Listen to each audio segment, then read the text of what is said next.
Uma historinha. Presta atenção na historinha, bem legal. Depois vocês dão risada, viu? Senão vai ficar feio, né? Certa vez um cientista foi fazer uma palestra em um lugar onde ninguém o conhecia. Presta atenção, um cientista foi fazer uma palestra em um lugar onde ninguém o conhecia. E ele tinha um motorista que já o acompanhava há mais de 30 anos. E esse motorista já conhecia de cor e salteado a palestra desse cientista. Sempre era a mesma palestra, tratando do mesmo assunto. E um dia, então, o motorista foi levar o cientista para essa cidade, onde ninguém o conhecia. Naquela época não tinha rede social, ninguém sabia a foto dele, quem ele era. E esse cientista passou mal no meio do caminho. E passou mal, e agora como eu vou fazer a palestra? Aí o cientista teve uma brilhante ideia, falou, viu, você é meu motorista há mais de 30 anos. Você já ouviu essa palestra? Há 30 anos que você tem ouvido essa palestra. Vai lá e faça a palestra. Mas e as perguntas? As perguntas sempre são as mesmas, pois a palestra sempre é a mesma. E aí o motorista falou, não, então vou lá então. Aí trocaram de roupa, o motorista se vestiu como cientista, o cientista se vestiu como motorista, e foi lá, né, o motorista, e fez aquela palestra. Já tinha na cabeça, de cor e salteado, até mesmo a respiração, onde tinha que falar mais alto, onde tinha que falar mais baixo. E aí surgiram as perguntas. Perguntavam, o motorista respondia, todo mundo achando que o motorista era o cientista. E aí, de repente, levanta alguém no auditório e faz uma pergunta que nunca ninguém tinha feito. E aí o motorista, na hora, pensou e disse, essa pergunta é muito fácil de responder. Para provar para vocês que essa pergunta é tão fácil, eu vou pedir para o meu motorista responder no meu lugar. Então assim, irmãos, hoje eu estou aqui como motorista.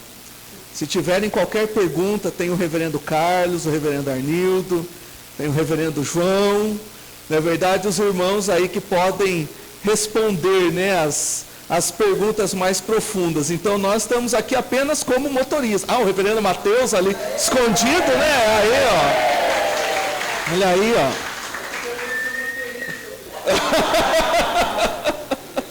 É motorista também, né? Tem os irmãos aí para poder responder. Aí é motorista também?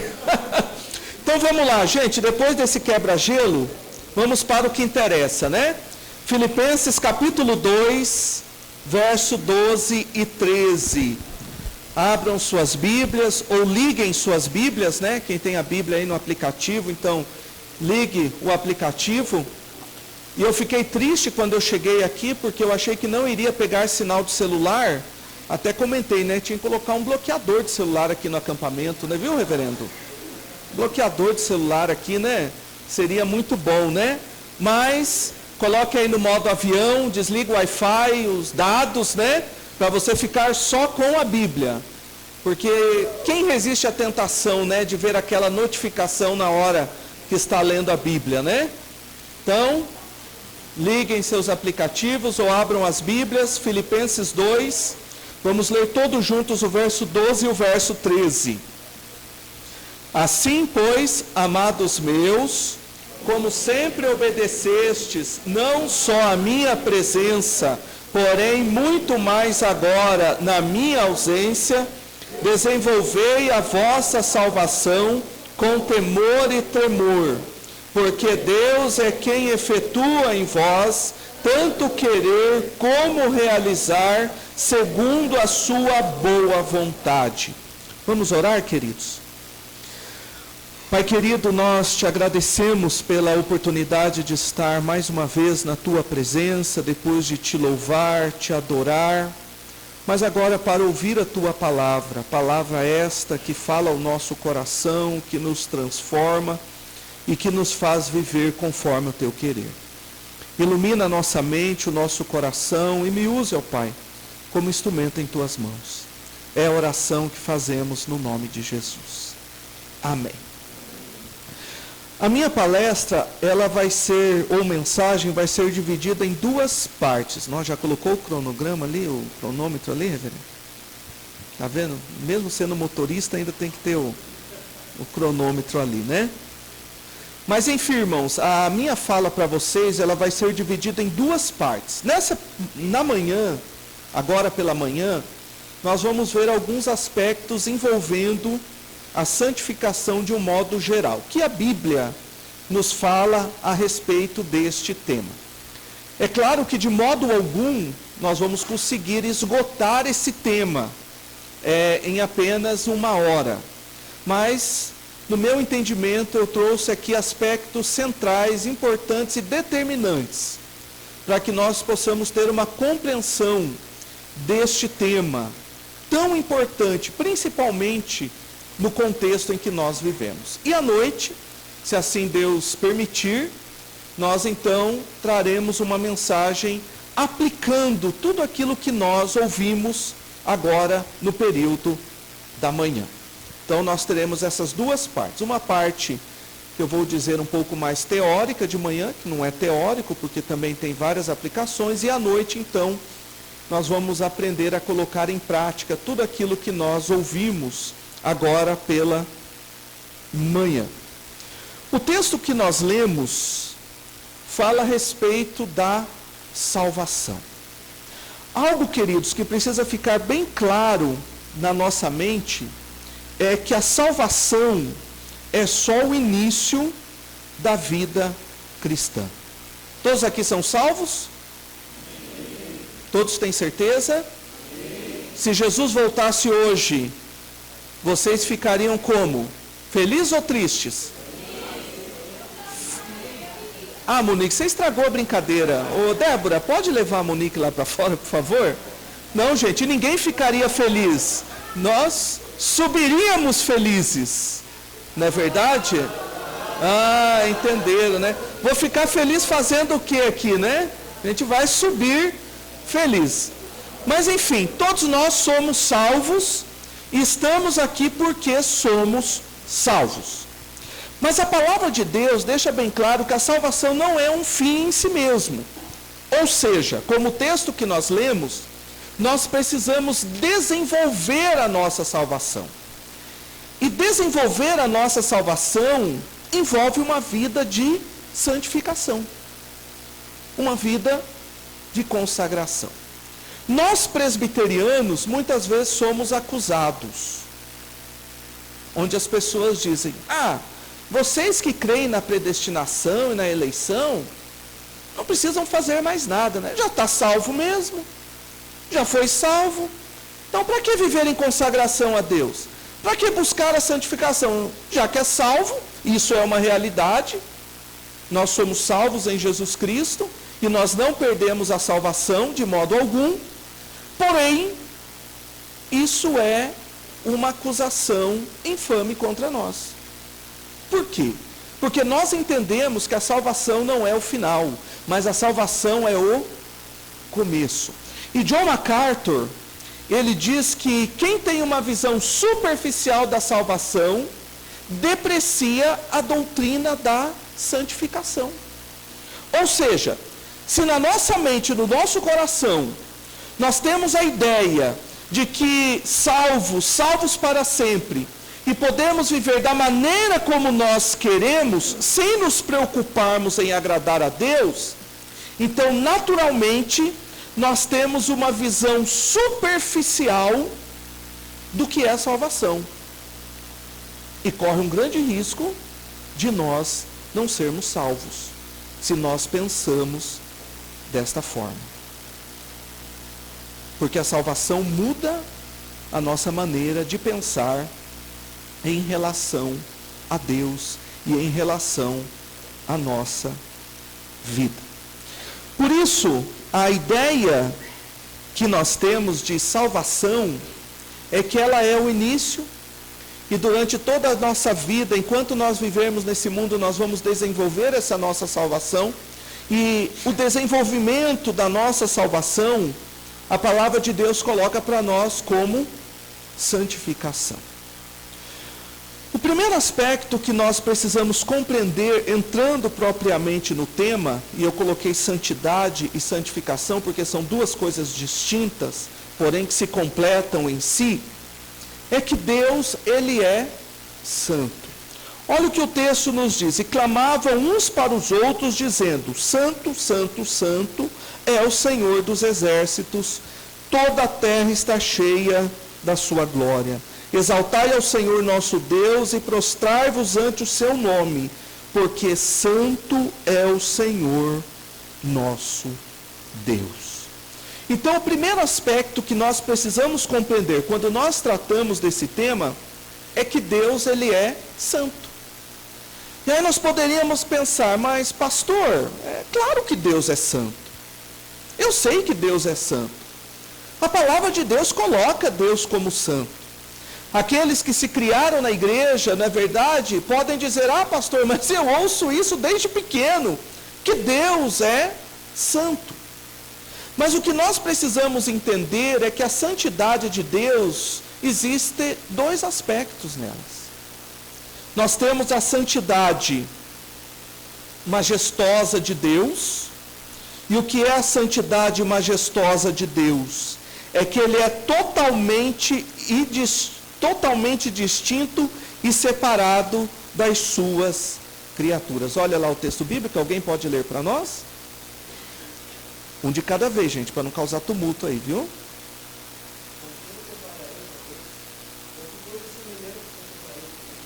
Ou seja, com quem comparareis a Deus? Nós podemos comparar Deus a alguém? Nós podemos comparar Deus a um objeto? Nós podemos comparar Deus a uma pessoa? De modo algum.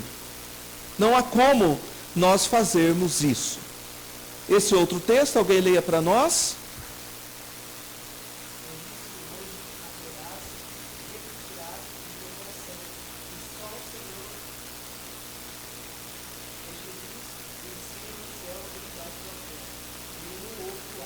Olha a profundidade do texto. Por isso, hoje, saberás e refletirás.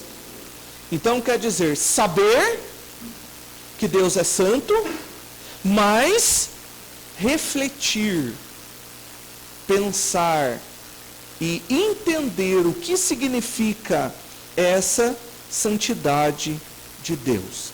Então, o aspecto para nós compreendermos a santificação é que Deus é santo porque Ele é majestoso, ou seja, Ele é distinto, Ele está acima, nós não temos como compará-lo. É impossível nós fazermos isso. Outro aspecto da santidade de Deus, que eu acredito que é o aspecto que faz parte do que nós vamos tratar, estamos tratando, é a santidade moral de Deus. Ou seja, Deus é absolutamente isento de deficiência ética. Olha que interessante o que Jó diz. Alguém pode ler? Alguém lá do fundão que estiver enxergando, viu?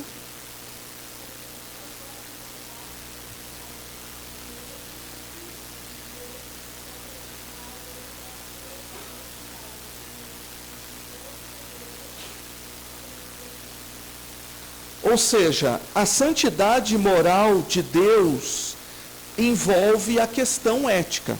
Nós temos um Deus que é separado, que é santo, e a palavra santo significa separado, distinto.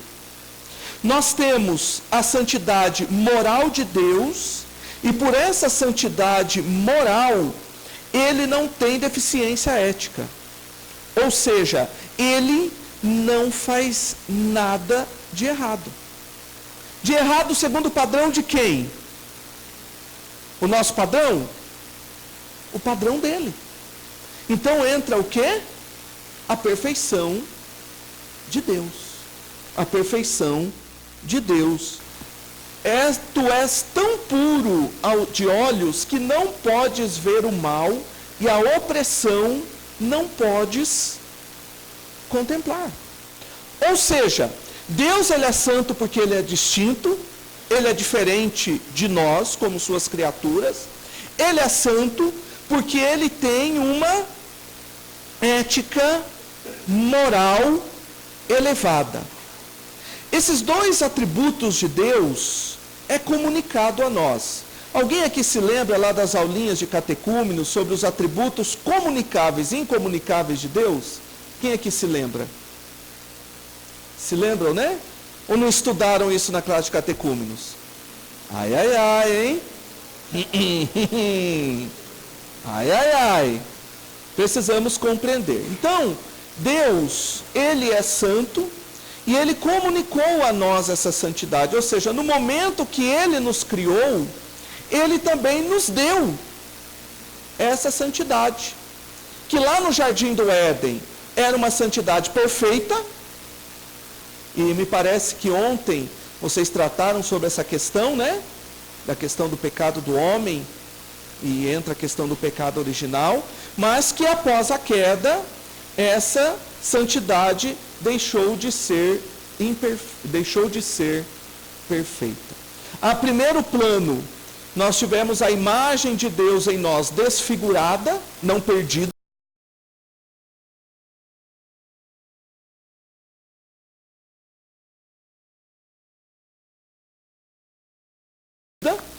Continuamos a imagem de Deus, mas ela se desfigurou. É como você entrar naqueles parques que tem uma sala de espelhos. Alguém já entrou nesse parque que tem sala de espelhos? Diversos espelhos, de todo jeito. Cada espelho que você olha, você fica deformado de um jeito, né? Engraçado que eu nunca achei um espelho que diminuísse minha barriga. Sempre aumenta, né?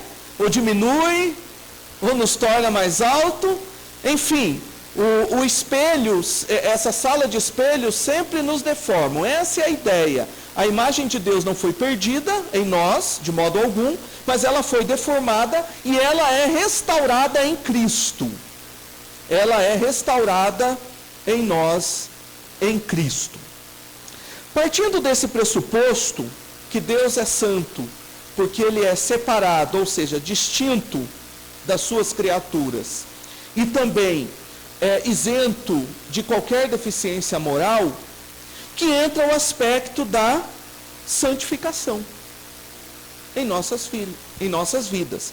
E olha o que o texto diz: como filhos da obediência, não vos amoldeis às paixões que tinhais anteriormente na vossa ignorância, pelo contrário, segundo é santo aquele que vos chamou, tornai-vos santos também vós mesmos em todo o vosso procedimento, porque escrito está: sede santos, porque eu sou santo.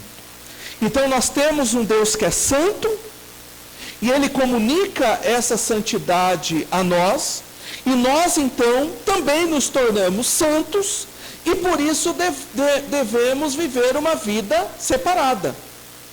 Ou seja, uma vida de santificação. E existem algumas definições para santificação. Como, por exemplo, Anthony Reutemann, ele diz: a santificação pode ser definida como a operação do Espírito Santo, a qual envolve a participação responsável do homem, pela qual o Espírito Santo renova a natureza do homem e o capacita a viver para louvor a Deus.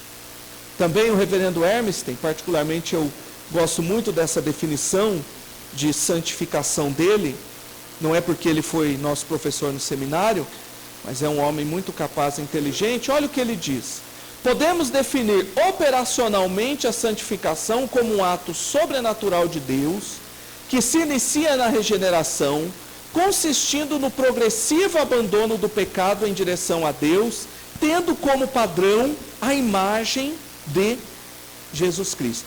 E prestem bastante atenção, irmãos, nesse último aspecto, a imagem de Jesus Cristo. E nós veremos lá no final qual é essa ideia. Continuando, nós temos também uma definição da nossa confissão de fé, que é importante nós compreendermos. Todos conhecem, sabe o que é a confissão de fé? De Westminster? Todos sabem, breve catecismo, catecismo maior. Se você tem curiosidade de conhecer mais e deve ter, pode instalar o aplicativo no seu celular. Tem ali alguns aplicativos que nós temos ali a confissão de fé, o breve catecismo e o catecismo maior. E a nossa confissão de fé, ela nos dá uma definição muito interessante sobre santificação. Olha o que ela diz. Santificação é a obra da graça de Deus, pela qual os que Deus escolheu antes da fundação do mundo, para serem santos, são nesta vida, pela poderosa operação do seu Espírito e pela aplicação da morte e ressurreição de Cristo, plenamente renovados, segundo a imagem de Deus, tendo as sementes do arrependimento que conduz à vida e de todas as outras graças salvíficas implantadas em seus corações. E tendo essas graças de tal forma dinamizadas, aumentadas e fortalecidas, assim eles morrem cada vez mais para o pecado e ressuscitam para a novidade de vida. Catecismo, maior de Westminster.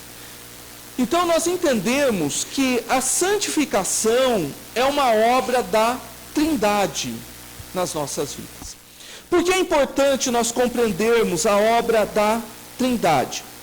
Porque cada pessoa da Trindade tem uma função específica na nossa vida. Os teólogos chamam isso de economia da Trindade, onde a Trindade é uma pessoa dividida em 3 pessoas, porém unidas, onde cada uma delas tem um trabalho para realizar na nossa vida. E algo, irmãos, que eu aprendi no ano de 99, quando o reverendo Roberto Brasileiro foi meu professor no IBEL, no Instituto Bíblico, e eu gravei, e todas as vezes que eu ouço alguém tentando contar uma ilustração sobre a Trindade, aquilo flui na minha mente, é que não existe ilustração que ilustre a Trindade. Alguns dizem, não, a Trindade pode ser parecida com um ovo. Nós temos ali a casca, depois nós temos a gema e temos a clara. Na minha época de adolescente, a Trindade pode ser parecida com um som 3 em 1. Alguém aqui se lembra do som 3 em 1? 2 deck? Quem aqui já viu, os mais novos? Não sabe o que é um som 3 em 1? Fale aí para nós, reverendo. Então fale, e gravou fita, do disco para a fita. Fale aí para eles o que é um som 3 em 1, reverendo. E se for 2 deck, que dá para gravar ainda, uma fita da outra, era uma beleza. Então era um aparelho, gente, gigante. E naquela época, quanto maior, melhor. Eu tinha um que rodava 7 CDs ao mesmo tempo. Colocava 7 CDs ali e ele ia, funcionando. Então quer dizer, o 3 em 1 original, aquele bem original, depois se tornou 4 em 1, porque rodava também o CD, ele rodava disco, você tinha AM e FM, e você tinha também o toca-fitas. E aí alguém diz, não, porque a Trindade é como um som 3 em 1. Cada um tem a sua função, mas gente, não existe isso. Não existe isso. Não existe uma ilustração que possa ilustrar a Trindade. Por mais que nós tentemos, mediante a nossa criatividade, não tem como nós ilustrarmos, porque a palavra de Deus coloca para nós essa questão. Então toda a Trindade está envolvida na obra da santificação. Na obra da santificação. Deus Pai, ou seja, o mesmo Deus da paz vos santifique em tudo, e o vosso espírito, alma e corpo sejam conservados íntegros, irrepreensíveis na vinda de nosso Senhor Jesus Cristo. Nós temos o Deus Filho, e olha que interessante, maridos, amai vossa mulher como também Cristo amou a igreja, e a si mesmo se entregou por ela para que a santificasse, E nós temos a obra do Espírito. Entretanto, devemos sempre dar graças a Deus por vós, irmãos amados pelo Senhor, porque Deus vos escolheu desde o princípio para a salvação, pela santificação do Espírito. Então, irmãos, a santificação é uma obra da Trindade da nossa vida. Agora imagine, Deus Pai, Deus Filho e Deus Espírito, olhando para mim e para você, pecadores que somos, e se movendo em todos os aspectos para nos tornar santos e para que nós possamos viver esta santidade. Um Deus que é distinto, está acima de todos e de todos, se preocupando comigo e com você e agindo em nós para que nós vivamos essa vida de santificação. Nós poderíamos até nos orgulhar, né? Poxa, então quer dizer que a Trindade está ali agindo na minha vida, quando eu vou falar um palavrão, e a Trindade ali age dizendo, não fale o palavrão, não saia da vossa boca nenhuma palavra torpe. É isso mesmo, é uma ação divina na nossa vida, onde o Deus Criador, o Deus mantenedor, o Deus Salvador, age de uma maneira completa em nós. Mas isso não é motivo para nós nos orgulharmos, não, irmãos. Isso é motivo para nos humilharmos, né? Para nos humilhar. Porque é esse Deus que age graciosamente nas nossas vidas. Embora a santificação, queridos... Você travou aí o meu aí, João? Não deu tempo ainda, né?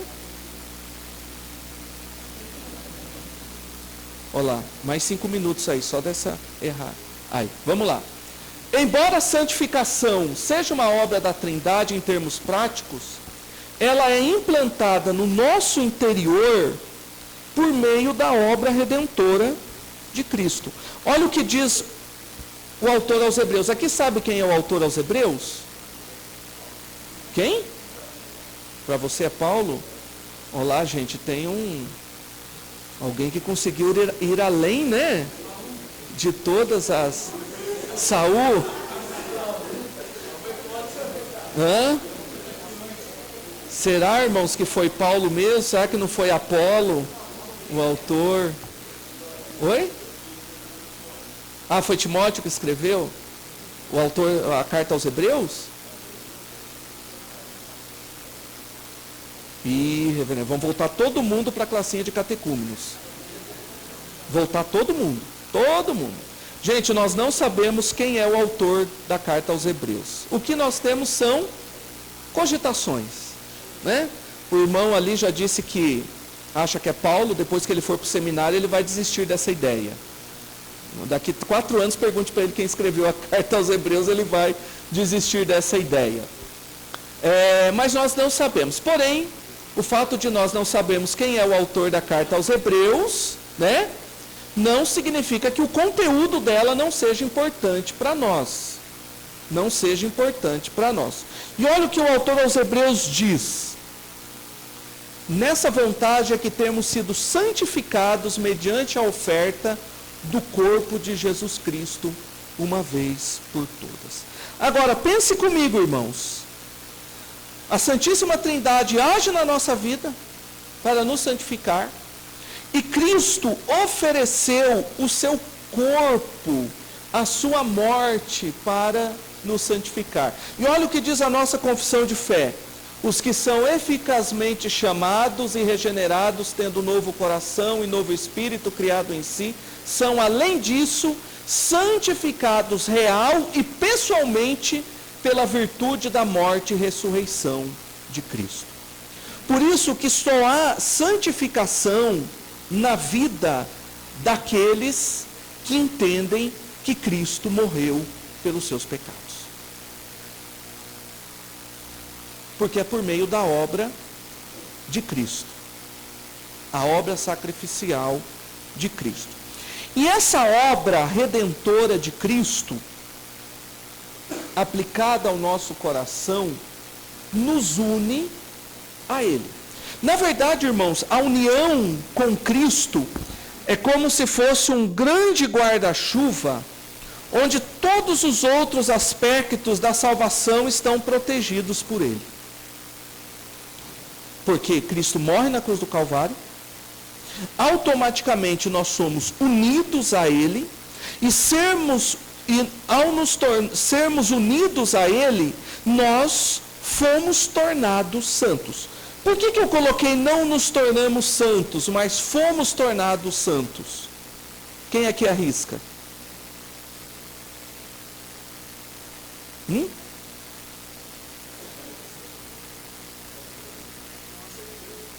Hã?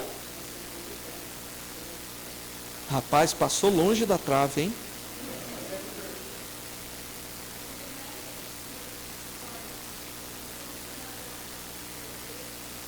Rapaz, essa menina é uma teóloga. Palmas para ela. Aê! É isso mesmo, gente. Olha, só podia ser mulher dele mesmo, né? Isso mesmo, voz passiva. Irmãos, nós somos passivos no ato de Deus de nos tornar santos. Por quê? Porque não vem. O diácono sempre. Obrigado, diácono. Palmas para o diácono também. Esse é o nosso diácono fresco.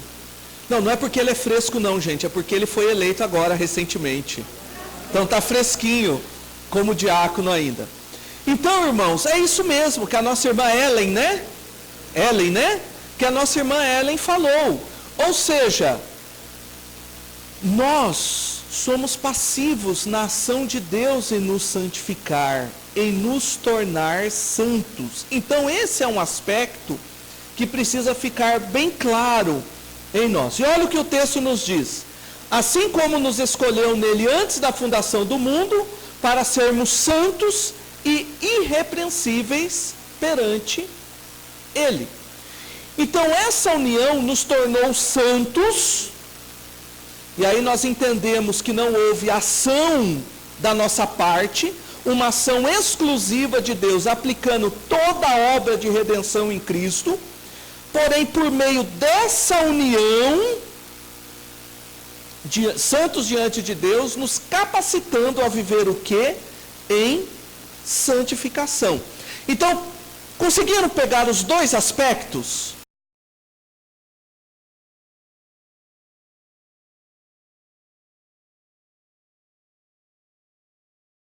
Nós somos santos porque Cristo nos salvou. Isso não dependeu de nós. É uma obra exclusiva da graça dele, da obra redentora de Cristo. Porém, existe o quê? A santificação. E o que seria então a santificação? Um de cada vez, gente. Pode responder um de cada vez. Essa é fácil. É a prática dessa santidade. É a prática dessa santidade. Por isso que o texto nos diz, agora, porém, libertados do pecado, transformados em servos de Deus, transformados em servos de Deus, tendes o vosso fruto para a santificação e, por fim, a vida eterna. Então, a santificação tem esses dois elementos. Nós somos tornados santos, não há ação da nossa parte, e automaticamente nós somos capacitados a viver uma vida de santificação. E aí entra um outro aspecto, queridos, que nós precisamos ter muito claro na nossa mente. Muito claro. É claro que Deus está envolvido tanto nos tornar quando nos torna santos, como também no desenvolvimento da salvação e na nossa santificação. Porém, na santificação, existe o quê? a nossa parte. A nossa parte. Nós temos a parte de Deus, que nos torna santos,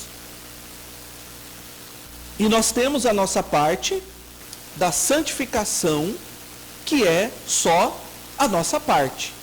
É verdade isso? Será que Deus nos santifica?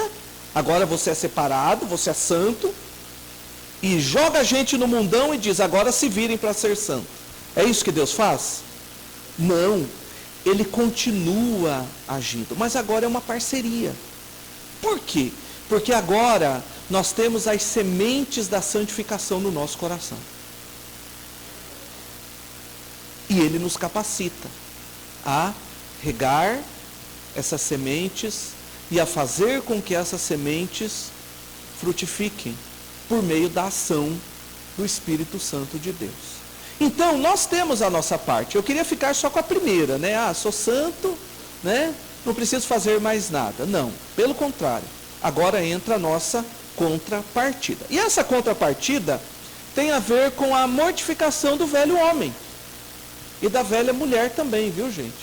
Homem aqui, no geral, tá bom? Senão as mulheres vão achar que não precisa ser santa também. Não, tem que ser santa também. Então, a mortificação do velho homem, da velha mulher também. E os que são de Cristo Jesus crucificaram a carne com as suas paixões e concupiscências. O que é crucificar a carne?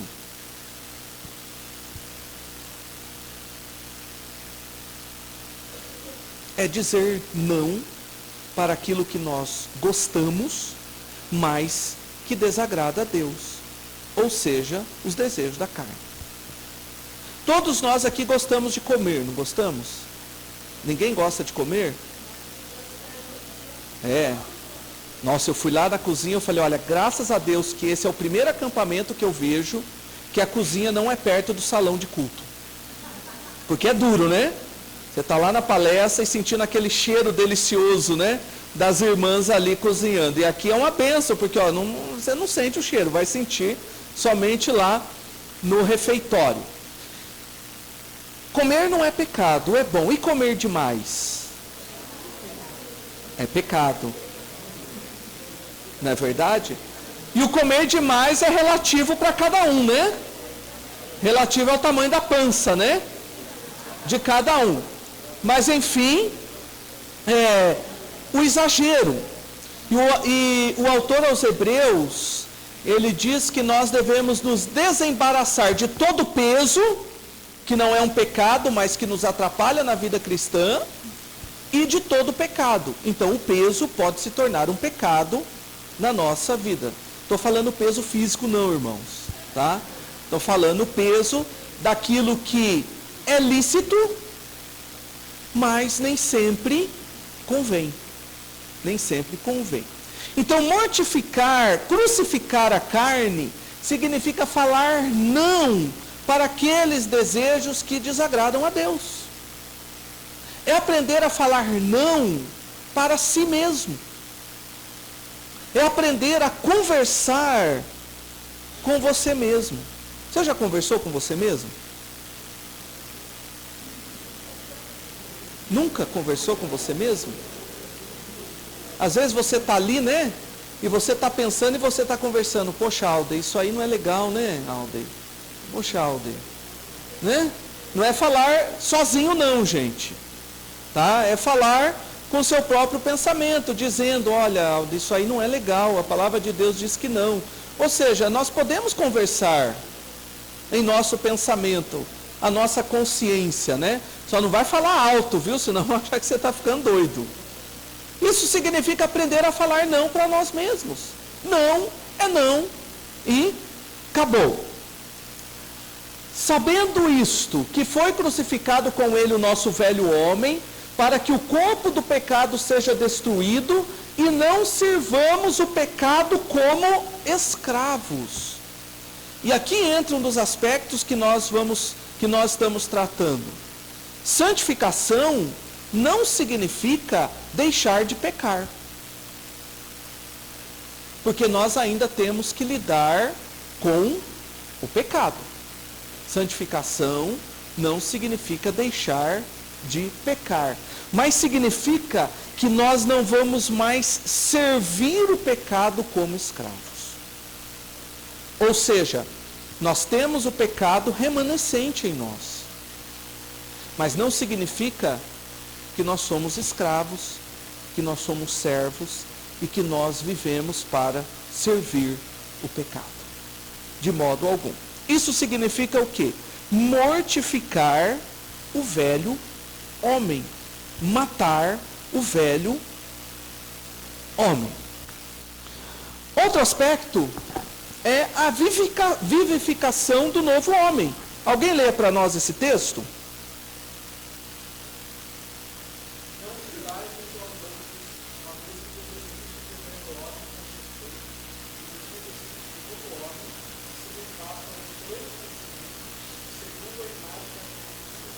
Aqui a ideia de se despir é a ideia de tirar uma roupa e colocar outra.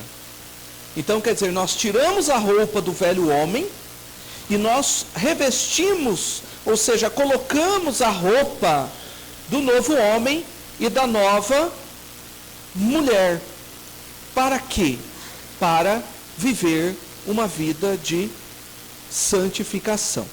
Então, nós temos a nossa parte na santificação, sim. Onde nós temos a consciência de que nós precisamos continuar matando o novo homem e devemos continuar dando vida a esse novo homem. E como nós damos vida a esse novo homem?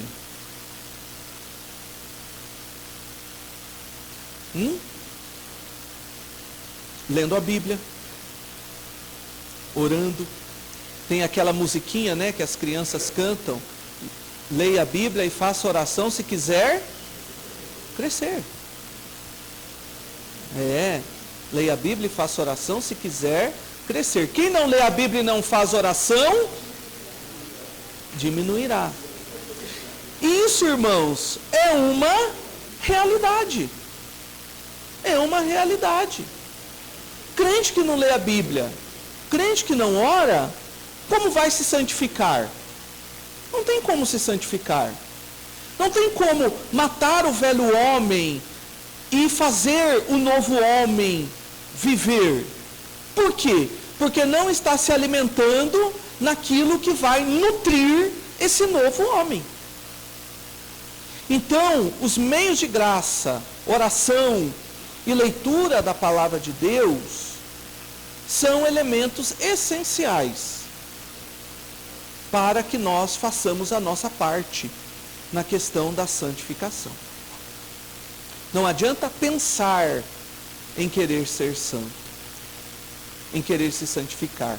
Embora querer se santificar deve passar por uma decisão. Eu agora quero ser santo e eu vou buscar as ferramentas que me capacitam a ser santo. Então passa do querer, do desejar e vai para a ação. Então nós temos a nossa parte, a parte de Deus, que nos torna santos, que é uma condição, né, que nós passamos a viver, e a nossa parte, onde nós precisamos viver dessa forma. Agora, outro aspecto que nós precisamos compreender é que a santificação, ela tem o aspecto de uma vez só e tem o aspecto do desenvolvimento. Vou fazer uma pergunta para vocês. Alguém se converte aos poucos? Sim, não? Alguém se converte aos poucos? Ah, pastor, fulano está se convertendo. Existe isso? Não? Ou sim? Vamos lá, quem acha que não, ergue a mão. Quem acha que sim, ergue a mão. Ué, mas eu não entendi esse negócio aí, ó. Ué. Gente, não existe conversão gradativa. A conversão é um ato de Deus único. O que existe é a santificação. Agora, é claro que nesse processo, né, onde Deus vai nos levar até Ele, acontecem situações nas nossas vidas que vão nos conduzir até Deus, para que no momento que nós chegarmos até Deus, Ele então nos converta, nos receba como seus filhos. Mas a conversão não é gradativa. Tenha paciência com fulano que ele está se convertendo aos poucos. Não, de modo algum. É a questão da santificação. Por isso que a santificação é um processo. E olha o que a nossa confissão de fé diz. Esta santificação é no homem todo, porém imperfeita nesta vida, permanecendo ainda em todas as partes dele restos da corrupção, e daí nasce uma guerra contínua e irreconciliável, a carne lutando contra o espírito e o espírito contra a carne. Então, a nossa confissão de fé diz que a santificação atinge o homem como um todo, ou seja, intelecto, emoções e vontades. E olha o que o texto nos diz. E assim, se alguém está em Cristo, é nova criatura, as coisas antigas já passaram, eis que se fizeram novas. Essas novas, irmãos, é tudo. Alguns dizem, Deus me converteu meu coração, mas não converteu meu braço. Outros dizem, Deus me converteu, mas não converteu minha língua. Isso é uma falácia. Isso é algo que não existe. Porque a conversão atinge o homem como todo, e a santificação também atinge o ser humano como um todo. Pois quem conheceu a mente do Senhor que o possa instruir? Nós, porém, temos a mente de Cristo. Agora nós pensamos como Cristo, nós falamos como Cristo. Às vezes, irmãos, nós estamos mais preocupados com as nossas atitudes do que com o nosso pensamento. Ou seja, é como se valesse mais o que eu faço do que o que eu penso. E não é assim. Porque a santificação envolve uma mudança na minha forma de pensar, na minha forma de agir e na minha forma de pensar. Por isso que lá em Filipenses capítulo 3, verso 8, esse sim o apóstolo Paulo diz: finalmente, irmãos, tudo que é verdadeiro, tudo que é respeitável, tudo que é justo, tudo que é puro, tudo que é amável, tudo que é de boa fama, se alguma virtude há, se algum louvor existe, seja isso que ocupe o vosso pensamento. Então a santificação envolve uma maneira de pensar que agrade a Deus, e não atitudes. Porque atitudes sem um pensamento correto são atitudes que não condiz com a vida do cristão. Ou seja, legalismo, sem intenção. E nós não somos uma religião legalista. Nós não somos uma religião de regrinhas. Não, eu faço isso e eu não faço isso. Eu faço isso e não faço isso. Não. Religião cristã não é uma religião de regras.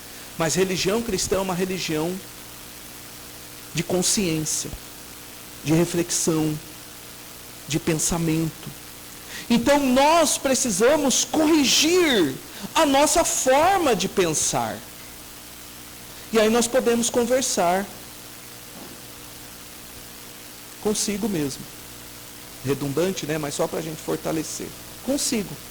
Porque agora eu penso de uma maneira correta. E agora eu vou corrigir as minhas atitudes no pensamento, para que essas atitudes expressem aquilo que Cristo já operou na minha vida, que é uma vida de santificação. Por isso que Jesus diz que o adultério não é só ter relação física com uma mulher,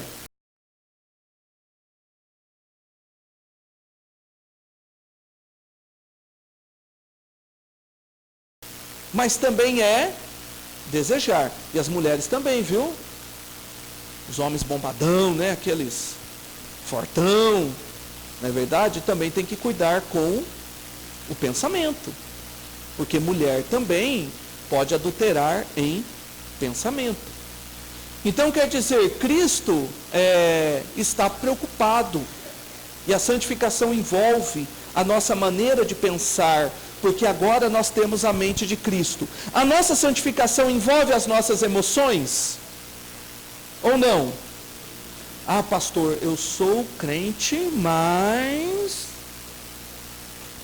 não mexa comigo não, porque eu não tenho controle. Que tiver que falar, eu não tenho controle, pastor. Calma, irmã, calma. Calma, irmão. Calma, não. A santificação também mexe com as nossas emoções. A maneira como nós administramos as nossas emoções. Estamos ali querendo pegar o irmão pelo pescoço. Mas nós estamos ali, Senhor, tira isso de mim. Me santifique. Não permita que eu faça isso. Isso é pecado. Eu preciso amá-lo. As emoções mexem o quê? Com as nossas vontades. O que nós, a santificação, né? O que nós não gostávamos de fazer, agora nós passamos a gostar. Gente, dá para desligar a gravação ali porque eu vou falar? Não dá, né?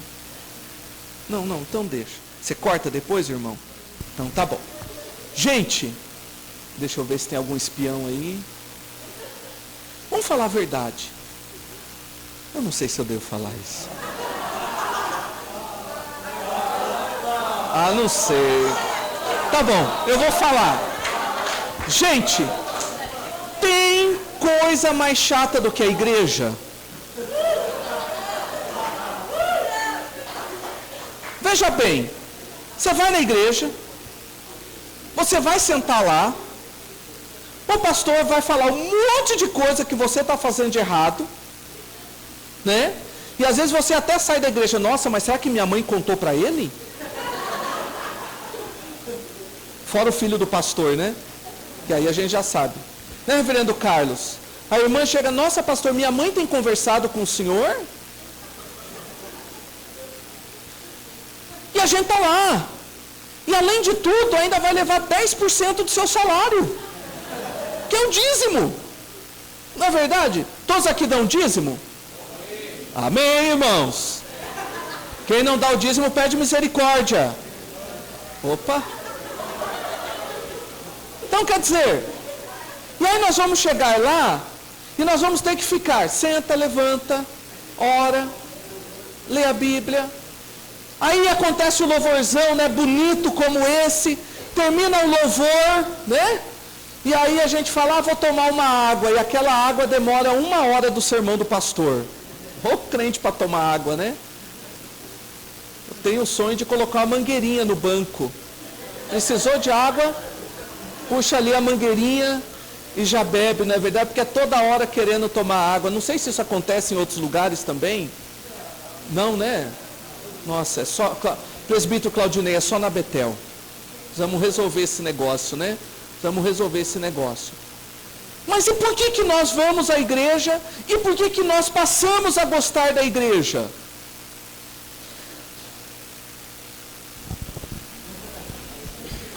Porque age nas nossas... Porque vocês não passaram a gostar da igreja? Opa! Agora eu fiquei preocupado. Sim, porque ele mexe nas nossas vontades, ou seja, aquilo que para nós era algo ruim, chato, se torna algo prazeroso, agradável, gostoso, porque agora nós estamos unidos em Cristo e nós queremos nos santificar. Ou seja, há uma transformação nas nossas vontades. Isso é o quê? É o novo coração que Deus coloca em nós. Um coração de carne e não um coração de pedra. E aí é o que a nossa teóloga Ellen falou. É uma ação de Deus. Não, pastora não. Opa! Nem presbítero, nem diaconisa, agora já apelou. Não, ô Débora, vai queimar meu filme aí, Débora. Vão achar que eu estou ensinando esses negócios lá na Betel, viu? Tá vendo, ó? Então o que acontece? Muda as nossas vontades. E olha que interessante, irmãos. Aquilo que no início parece algo obrigatório para nós, depois se torna algo prazeroso com a ação do Espírito na nossa vida. Então quer dizer, às vezes, o nosso pai está ali, né? Vai para a igreja! Enquanto você estiver debaixo do meu teto, você vai para a igreja! E às vezes a gente vai, né? Sempre, né? Vai, né? Entendeu? Mas não se preocupe, porque naquele momento parece algo ali forçado, às vezes a gente não quer ir, mas depois isso vai se tornar o que? Algo prazeroso, porque Deus vai mexendo onde? Nas nossas vontades. E aquilo que era ruim se torna algo bom. E o vice-versa também. Aquilo que era bom enquanto nós fazíamos lá no mundo, nós passamos a não ter mais prazer naquilo. Porque é algo que não traz prazer para Deus. Por isso que a santificação, irmãos, envolve todos os aspectos da nossa vida, como um processo gradual. Agora é claro, né, irmão? Você está 40 anos na igreja e tem atitudes de quando você chegou na igreja. Aí, opa, então o processo de santificação pode estar amortecido aí. Não está buscando os meios. Por quê? Porque é uma mudança. Aquele que roubava, não roube mais, mas trabalhe. Aquele que mentia,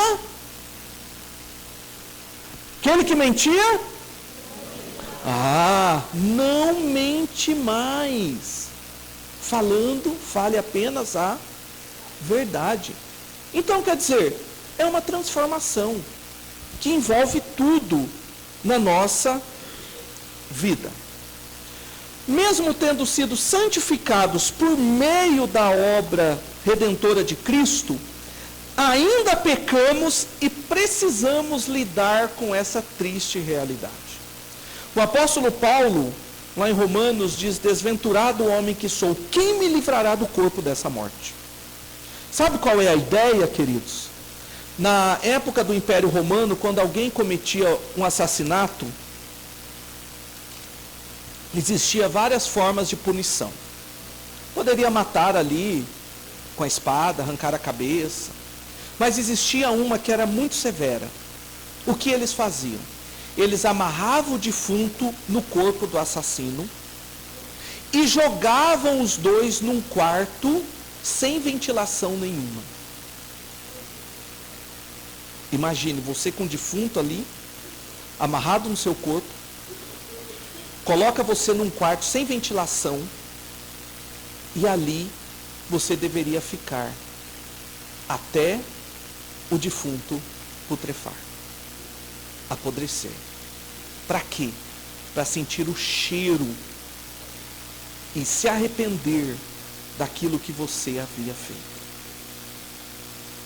Então o apóstolo Paulo diz: desventurado o homem que sou, quem me livrará do corpo dessa morte? Ou seja, o apóstolo Paulo sente como se ele estivesse carregando ainda o defunto do pecado nas suas costas, amarrado. Então, nós ainda lidamos com a questão do pecado. E a palavra de Deus nos diz, né? Se dissermos que não temos pecado nenhum, a nós mesmos nos enganamos e a verdade não está em nós. Quem pode dizer: purifiquei meu coração, limpo estou do meu pecado? Alguém aqui pode dizer que não tem pecado? Ninguém. Porque nós ainda lidamos com o pecado na nossa vida. É esse corpo, esse defunto agarrado que nós ainda estamos carregando e ainda temos que lidar com as consequências dele na nossa vida, dos nossos pecados. Porém, isso não significa que nós não devemos buscar o ideal de uma vida de santidade. Não é pelo fato de nós sermos pecadores que nós devemos continuar na prática do pecado. Nós temos o ideal. E qual é o ideal? É o que o apóstolo Paulo coloca para nós. Não que eu já tenha recebido ou já tenha obtido a perfeição, mas prossigo para conquistar aquilo para o que também fui conquistado por Jesus Cristo. Então, o que significa isso? É viver um dia de cada vez. Então, quer dizer, hoje, se eu tenho o problema do pecado com a língua, gosto de falar mal dos outros, então, o que eu vou fazer? Hoje, eu vou mortificar a minha língua. Não é cortar a língua não, gente. Mas hoje, eu vou lutar contra esse mal. Se eu tiver o desejo de fazer isso, eu vou controlar em Cristo. Se você gosta de falar palavrão, ou tem o costume de falar palavrão, o que você vai fazer? Você vai lutar contra isso. Dia após dia, lutando contra o mal do pecado. Agora, chegará um momento que você já vai ter alcançado a santidade em alguns aspectos e vai continuar lutando contra outros. Agora, o que não pode, irmãos, é me imobilizar, eu ficar imobilizado. Não, eu sou pecador mesmo, eu não consigo, não tem jeito, então vou viver do jeito que eu quero. Não, de modo algum. É dia após dia. Não alcançamos a perfeição, mas buscamos essa perfeição. Já que ele está me apressando ali. Qual é o alvo final da santificação? Sermos como nosso Salvador, Jesus Cristo. E todos nós, com o rosto desvendado, contemplando como por espelho a glória do Senhor, somos transformados de glória em glória na sua própria imagem, como pelo Senhor, o Espírito. Ou seja, ser santo não é deixar de pecar, porque nós nunca vamos deixar de pecar neste mundo, mas é buscar este ideal. É um ideal. Eu quero agir dessa forma, e eu vou trabalhar para que isso aconteça, mas deixar de pecar, ou se santificar, apenas para bater no peito perante o outro que você é mais santo do que ele? Por quê? Porque o nosso catecismo diz que existe graus de santidade. Existem pessoas que são mais santas do que outras. Ou seja, pessoas que estão buscando mais a santificação do que outras que estão buscando menos a santificação. Agora, isso deve ser motivo de orgulho para nós? De modo algum. Porque nós queremos ser mais parecidos com Cristo. Esse é o nosso objetivo.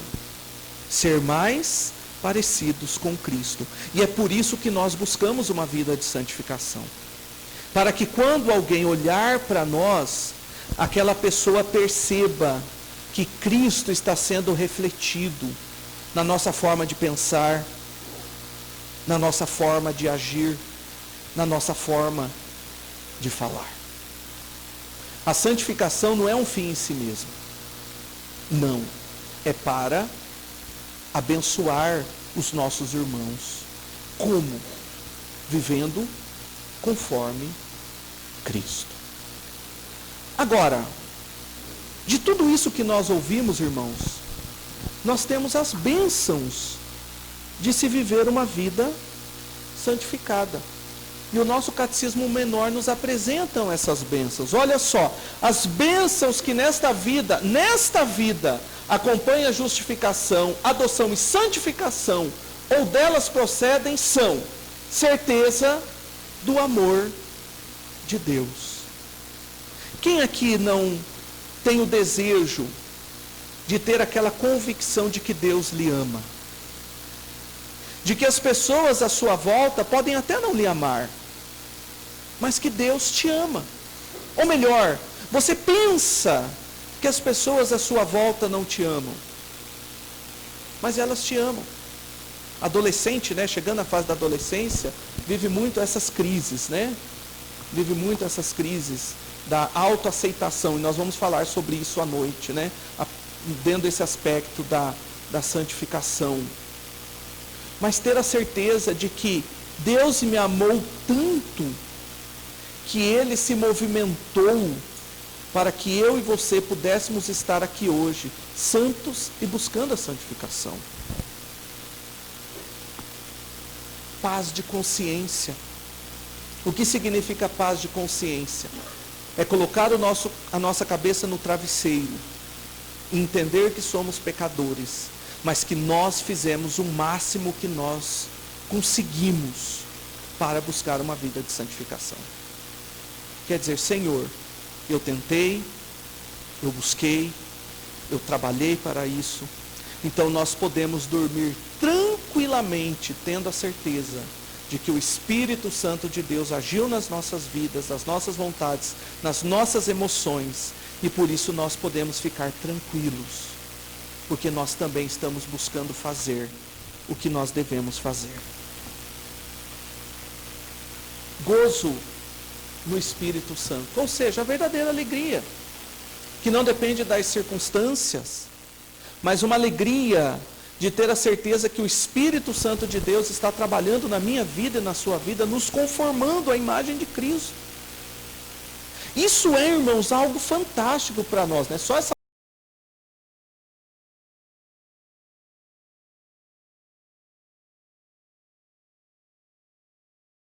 parte daria uma outra palestra. Gozo no Espírito, se alegrar naquilo que o Espírito Santo de Deus se alegra no Senhor, em Deus.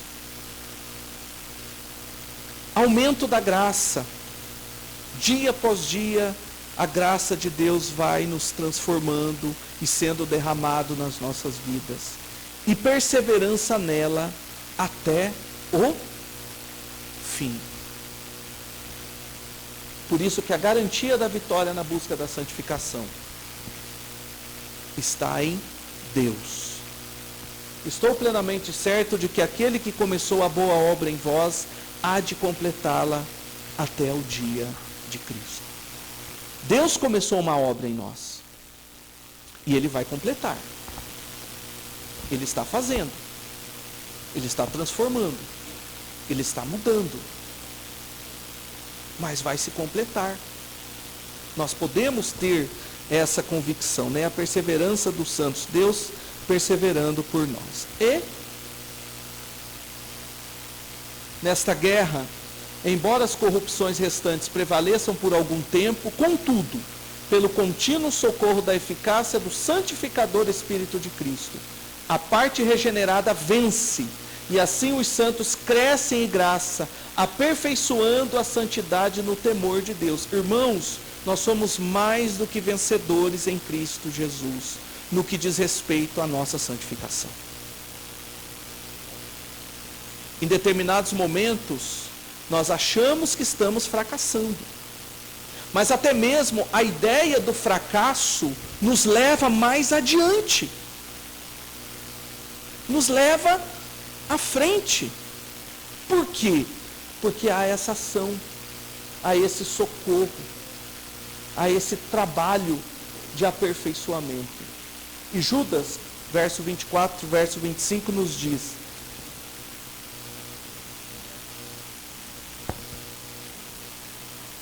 ora, aquele que é poderoso para nos guardar de tropeços e para vos apresentar com exultação, imaculados diante da sua glória, ou seja, santos e santificados, ao único Deus, nosso Salvador, mediante Jesus Cristo, Senhor nosso, glória, majestade, império e soberania, antes de todas as eras, e agora e por todos os séculos. Ora, aquele que é poderoso. Então, irmãos, a santificação, ela vai se tornar algo, no final, perfeito. Quando nós fomos levados para a glória. Me parece que amanhã vão tratar sobre a glorificação, é isso? É isso, a glorificação, que são assuntos que têm a ver. Que têm a ver. Por quê? Porque a glorificação é a santificação completada em nossas vidas. Completada em nossas vidas. Agora, quem garante que isso vai dar certo? Eu e você temos condições de garantir isso? Nós temos condições de sair agora e falar, não, agora eu garanto que eu vou viver uma vida santa, eu quero viver conforme. Não podemos garantir, mas nós podemos desejar e decidir buscar esse ideal. Presta atenção. Desejar e decidir.